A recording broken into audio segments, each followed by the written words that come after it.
in the first 6 months of this administration.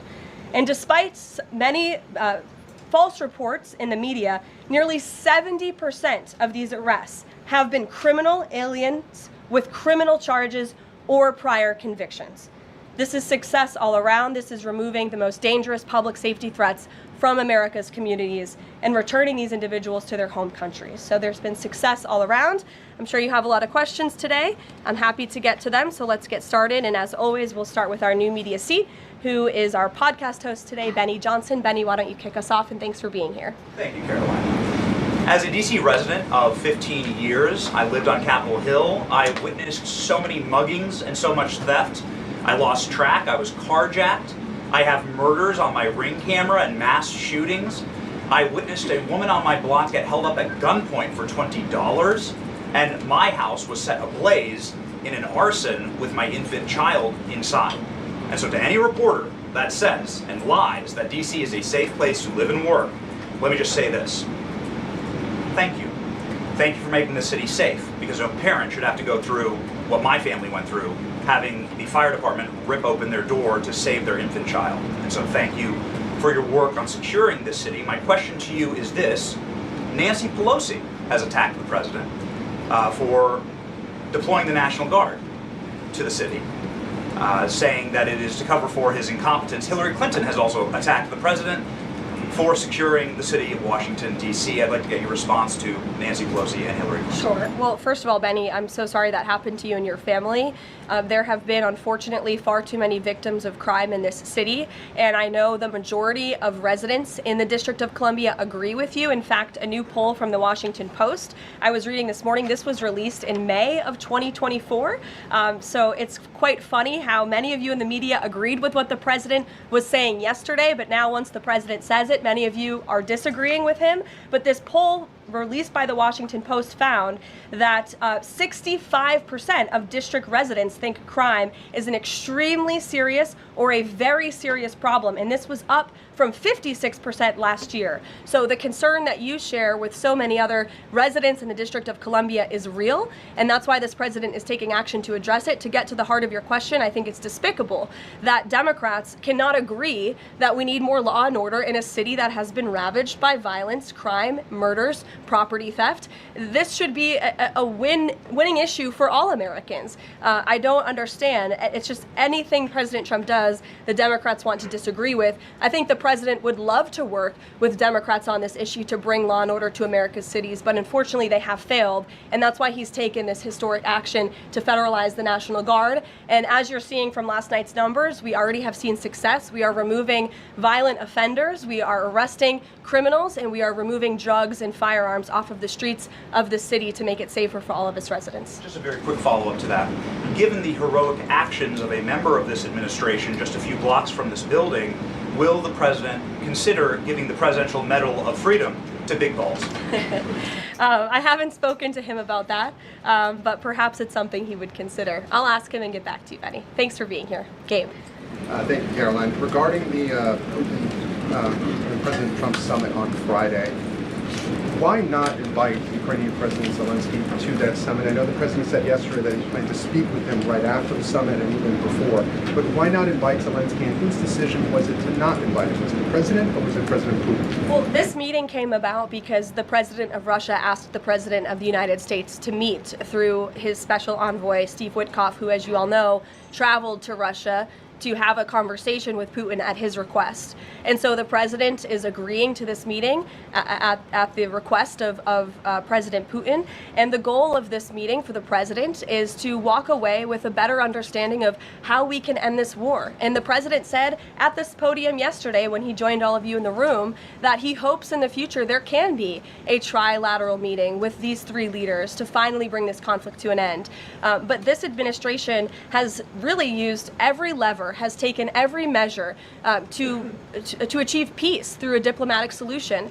And I think the president of the United States getting in the room with the president of Russia, sitting face to face rather than speaking over the telephone, will give this president the best indication of how to end this war and where this is headed. And another question on something that happened yesterday, but I wanted to get the White House response. A judge ruled that the grand jury transcripts in Ghislaine Maxwell's case should not be released. What's the White House's response to that? And do you plan to appeal? And what do you tell President Trump supporters who want that information released? We think that decision is unfortunate. Of course, we moved to unseal that information because the president has said he wants to see credible evidence released. As for the appeal process, I would defer you to the Department of Justice for that. Rachel. Thanks so much, Caroline. We're learning that President Trump spoke with Ukrainian President Zelensky. I was curious if you can share any more details about their call, and did Zelensky give President Trump any red lines, any non-starters ahead of this summit on Friday? Look, I don't want to reveal the private conversations between the president and President Zelensky, but what I can tell you is that the president has deep respect for all parties that are involved in this conflict and are trying to bring this conflict to an end. After Special Envoy Witkoff returned from his meeting with President Putin in Russia, his first phone call was to President Trump. And President Trump's first phone call was to President Zelensky and to our friends in Europe to keep everybody in the loop about where the United States can see moving the ball forward to end this conflict. And so we continue to be very much engaged with President Zelensky and the Ukrainians, but also our allies in Europe as well. And then just one more for you. How does the president measure success coming out of this meeting? The president at times has suggested that Putin might be tapping him along. Is he prepared to walk out of this meeting if he senses that Putin is not serious about ending this war? I think I just answered that question for you and what the goal and the expectation of the meeting is. And I won't jump ahead of any hypotheticals, and I'll leave it to the president to speak to all of you after the meeting, which I'm very confident he will. Steve. Is he optimistic that a deal will emerge from this meeting, or is he simply going to listen? I think this is a listening exercise for the president. Look, only one party that's involved in this war is going to be present. And so this is for the president to go and to get, again, a more firm and better understanding of how we can hopefully bring this war to an end. Caroline, how did you settle on Alaska as the site for this? So there were some other sites being discussed. This is like it was a midpoint between the two leaders? There were many sites discussed, but of course Alaska is a state within the United States of America. So the president is very honored and looks forward to hosting President Putin on American soil. Last thing, is there a joint news conference planned, or will the president have a solo one? What sort of scheduling stuff? Yeah, the mechanics and the scheduling, Steve, are still being ironed out. For Friday, we're working with our Russian counterparts to put those plans into action, and of course we'll keep you all apprised on the logistical details of Friday as soon as we get them. Charlie? The president said at the podium yesterday twice that he was planning to go to Russia. Was that a verbal slip-up, or does he actually plan to go to Russia? Perhaps there are plans in the future to travel to Russia, and on Friday the president will be meeting with the Russian President Vladimir Putin in Alaska, as you know. Phil? Last week, the president said the CEO of Intel was highly conflicted, seeming to cite his past investment with Chinese companies that were doing business with the Chinese military. Yesterday, he called his meeting with that CEO a success. So what can you tell us about what the Intel CEO said to President Trump that changed his mind? The president put out a statement that you cited, Phil. I will leave it at that. He shared his thoughts on that meeting and how it went, and for any further comment on that, I'll leave it to him to make. Will the Bureau of Labor Statistics continue to put out monthly jobs reports?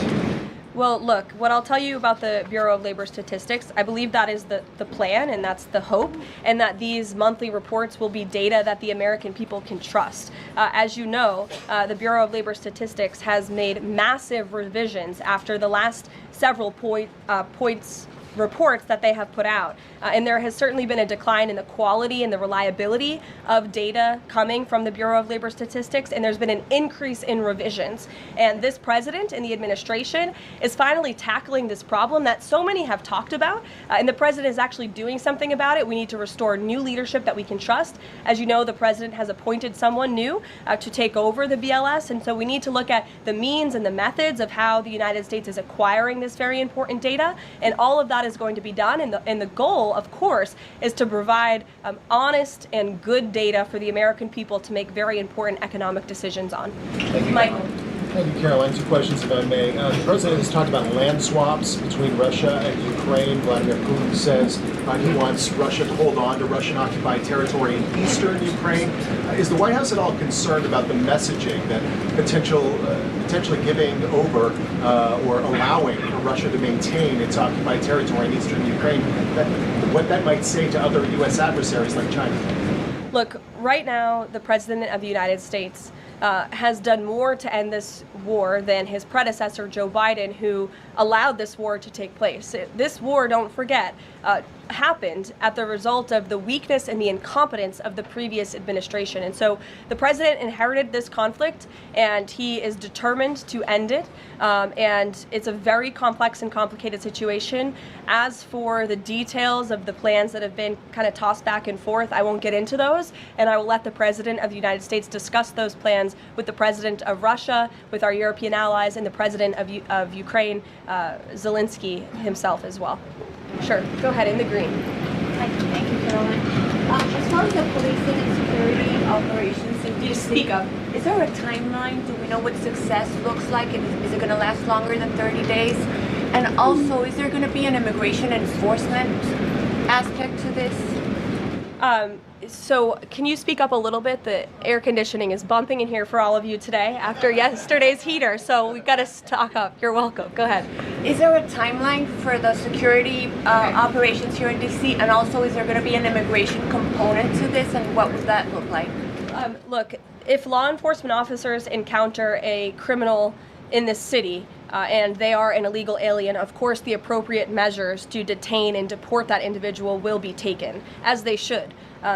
No city should be a sanctuary for anyone other than law-abiding American citizens, and that has been the position of this administration since day one. As for the timing, we will reevaluate and reassess and make further decisions after this 30-day period is up.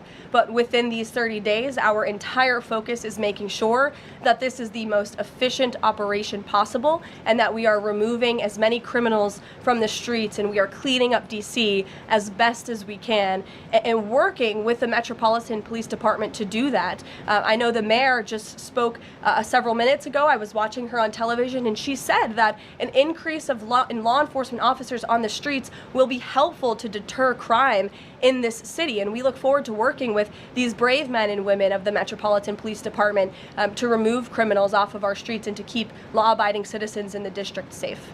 Josh. Thank you. The president weighed in on Jay Powell again today, you might have seen. He said that he's considering allowing a major lawsuit against Powell to proceed because of the, quote, horrible and grossly incompetent job he has done. Can you tell us about that? What lawsuit is he talking about? He's considering a lawsuit, and I won't speak on it any further. I will allow the president to do that himself. Is it fair to say the administration is considering suing the Fed chair over this renovation? That's what the president is saying. Has he had discussions with anyone about this, or is this just like how advanced is this right now? At this moment in time, the president is considering a lawsuit against the Fed, and I will leave it to him to comment further on it. Tamara, go ahead. We talked about yesterday. We talked about the NVIDIA chips deal the president has struck, as well as AMD, the 50% stake that will go to the government.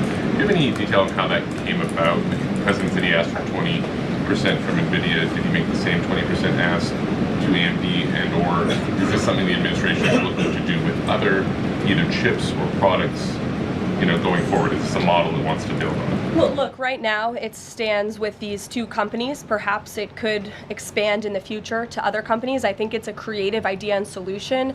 The legality of it, the mechanics of it is still being ironed out by the Department of Commerce, and I would defer you to them for any further details on how it will actually be implemented. But again, this was another idea of the president and his brain trust on his trade team to try to, get good deals for the American people and the American taxpayer. Did you see the report that China is discouraging use of the H20 to some companies? Since this, we're reporting that overnight there was private guidance sent to companies not banning the chip but urging them to steer away from it. I wondered if you have any response to that. I haven't read the report. I will, and we'll get you a comment on it. Tamara. Thank you. Last week, the meeting with Putin was sort of described potentially as an opportunity for a deal. Now it's a feeling out.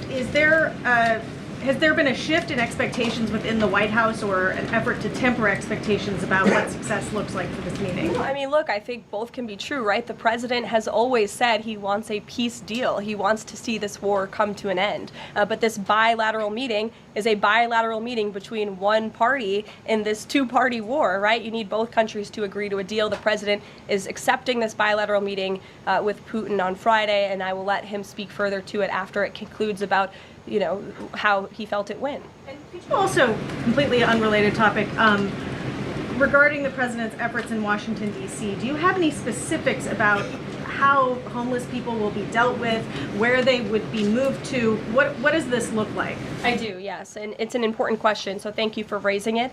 The Metropolitan Police Department, with the support of the new federal agencies who have been surging on the streets of the District of Columbia, are going to enforce the laws that are already on the books here in Washington, D.C. For far too long, these laws have been completely ignored, and the homelessness problem has ravaged the city. So D.C. Code 22-1307 and D.C. Municipal Regulation 24-100 give the Metropolitan Police Department the authority to take action when it comes to homeless encampments.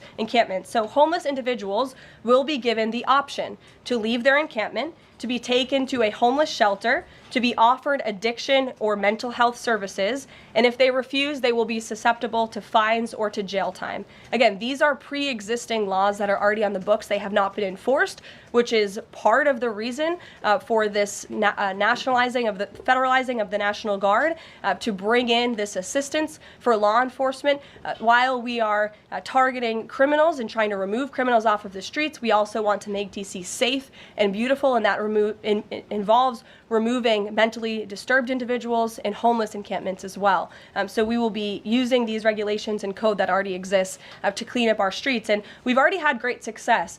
Not many of you picked up on this, but the United States Park Police has actually done remarkable work in terms of removing homeless encampments from the city. Since the president signed this executive order in March, 70 homeless encampments have been removed by the U.S. Park Police. There are only 2 homeless encampments remaining in D.C. federal parks under the National Park Service's jurisdiction, and the removal of those 2 remaining camps is scheduled for this week. So the U.S. Park Police will be leading this effort alongside MPD. Just very quickly, he had talked in one of his social media posts about moving them very far outside of the city. Is that off? No, it's not off. We're exploring how we could do that. But again, homeless shelters, offered addiction and mental health services, or jail if they refuse are the options on the table right now. And we'll continue to explore that option. Sure. Thank you so much, Karoline. President Zelensky said moments ago that he thinks Russia is preparing for a new offensive on at least 3 different areas of the front line. Is this something that you could confirm based on U.S. intelligence? And if the president sees that Putin is indeed planning major new offensive or moving troops, would he call off the meeting on Friday? I'm not in a position to confirm or deny or comment on that intel at this time. Monica. Thanks, Caroline. My question involves Russiagate. A whistleblower alleges that then Congressman Adam Schiff approved leaking classified information to smear President Trump's image during the Russiagate scandal. Does the president plan to investigate Adam Schiff, and what would accountability look like if more information confirms this report? The president has already said he wants to see Adam Schiff held accountable for the countless lies he told the American people in relation to the Russiagate scandal. I brought Tulsi Gabbard out to this podium to talk to you about all of that, and this administration is taking accountability very seriously. As for this new FBI whistleblower report, I understand Kash Patel last night declassified a 302 FBI document showing that a whistleblower who is a Democrat, a career intelligence officer who worked for Democrats on the House Intel Committee for more than a decade, repeatedly warned the FBI in 2017 that then Rep. Adam Schiff had approved leaking classified information to smear then President Donald Trump over the Russiagate scandal. This is obviously a bombshell whistleblower report. Hopefully more people in this room will cover it as such. And I have a quote from the FBI director for all of you. He has said this: "For years, certain officials used their positions to selectively leak classified information to shape political narratives. It was all done with one purpose: to weaponize intelligence and law enforcement for political gain. Those abuses eroded public trust in our institutions. The FBI will now lead the charge with our partners at DOJ, and Congress will have the chance to uncover how political power may have been weaponized and to restore accountability." That's what the administration is focused on, and hopefully we'll see some more media reports on this whistleblower allegation. If this were reversed, if this were allegations against the president or any of these cabinet officials, I'm sure everyone in this room would cover it as such. Elizabeth, go ahead. Thanks, Caroline. After yesterday's action to federalize the D.C. police, is the president still interested in working with Congress to end the Home Rule Act, something you've talked about in the past? Senator Mike Lee has a bill on it. Is that something he's still interested in? The president is very much still interested in working with Congress to address many of the issues that have plagued Washington, D.C., such as the cashless bail policy, which has been a complete disaster for the city. Juvenile delinquency is another major problem in the city that Congress can address. So I know Congress is on recess right now. When they get back to work to Washington, this president looks forward to having these conversations with our friends on Capitol Hill so we can work with them to make D.C. safe and beautiful again. And again, we encourage Democrats to join us in this effort. Perhaps their approval ratings would move up a little bit if they did. I saw a new poll today. Democrat approval rating is at an all-time low, 32%. If they could just stand by the basic notion of law and order, perhaps they would see that tick up a bit, and we welcome them to do that. Dasha. Thanks, Caroline. President Trump yesterday at this podium indicated this, so has NATO Secretary General Mark Rutte, that in order for peace to happen, it is very likely that Ukraine will have to cede some land to Russia. Zelensky has repeatedly said no land for peace. That's not going to happen. Has this administration communicated to Zelensky that he's going to have to change that position? Look, I appreciate your asking that question in a different way than your colleague Michael in the back. I don't want to get into the details of these negotiations and these discussions that have taken place out of respect for where we are right now, and I'll let the president speak on it further if he wishes to. One more about Israel. Sure. I know the president has had a call with Prime Minister Netanyahu recently. Netanyahu is planning to seize the remainder of Gaza City. What is the administration's position on this move by Israel's government? Look, this is an incredibly complex and complicated war that, again, was inherited by this president, by his predecessor, Joe Biden. October 7th was one of the worst days in history. We saw innocent people slaughtered, murdered, kidnapped by Hamas terrorists. This administration has taken extensive time and effort and resources since Inauguration Day in January to end this conflict. We have given many flexible arrangements backed by Israel to Hamas, and unfortunately, Hamas has never agreed. Looking ahead, I will let the president speak on where he sees this going, but this is, of course, an incredibly complex and complicated situation. The administration has made our goal clear. We want to see this conflict end. We want to see the hostages released, and we've tried. The president and his national security team have given extensive effort and time to doing that. With how Israel has used those resources and the assistance that you've provided? Look, I'll let the president speak on the further actions that Israel may or may not be taking. Good to see you. Good to see you as well, Caroline. Thank you. The Kremlin is expressing interest that Friday's meeting will move beyond just terms to end the war into improving bilateral relations. There's talk over how they're interested in potentially restoring direct flights between Russia and the United States. Is President Trump open to those kind of peripheral conversations, or is this directly focused on ending the war in Ukraine? I think this conversation on Friday is focused on ending the war in Ukraine as far as the president's perspective goes. Those conversations, I think the president is interested in having, but his main priority right now is ending this war and to stop the killing that has gone on for far too long.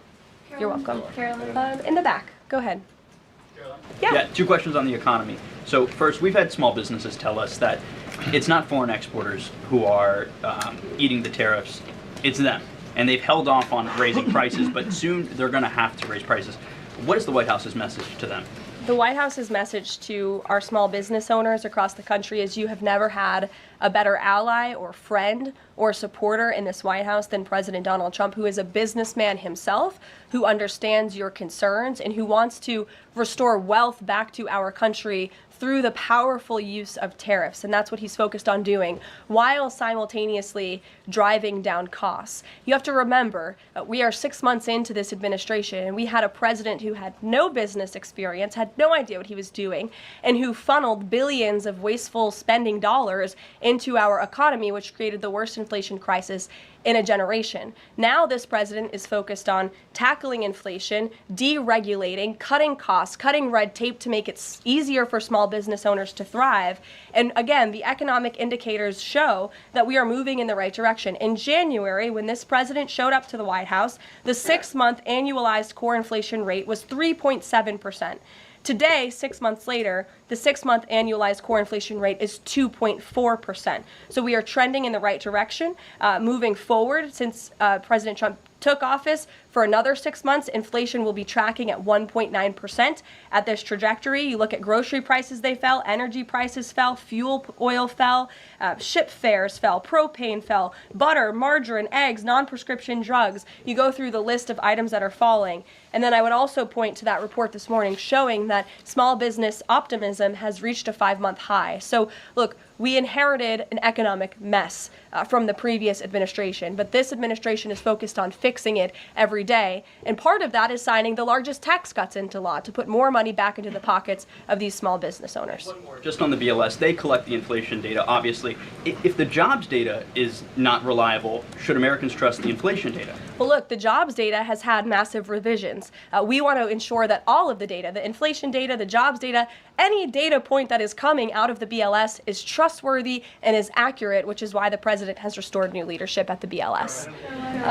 Sure, go ahead. Yeah. Okay. Hi. Thank you. Hi. Gavin Newsom has said that California is going to sue in response to the government's demand for $1 billion from UCLA over the DOJ's anti-Semitism findings.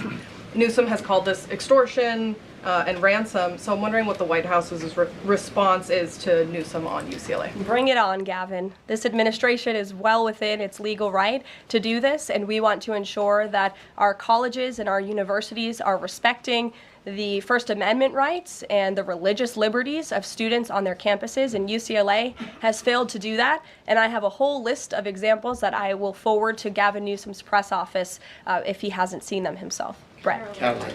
Thanks, Caroline. What was the reason that President Trump chose to move on from Billy Long as IRS commissioner? Look, I think the president wants to see Billy Long as the ambassador to Iceland. As you know, that is where he will be headed.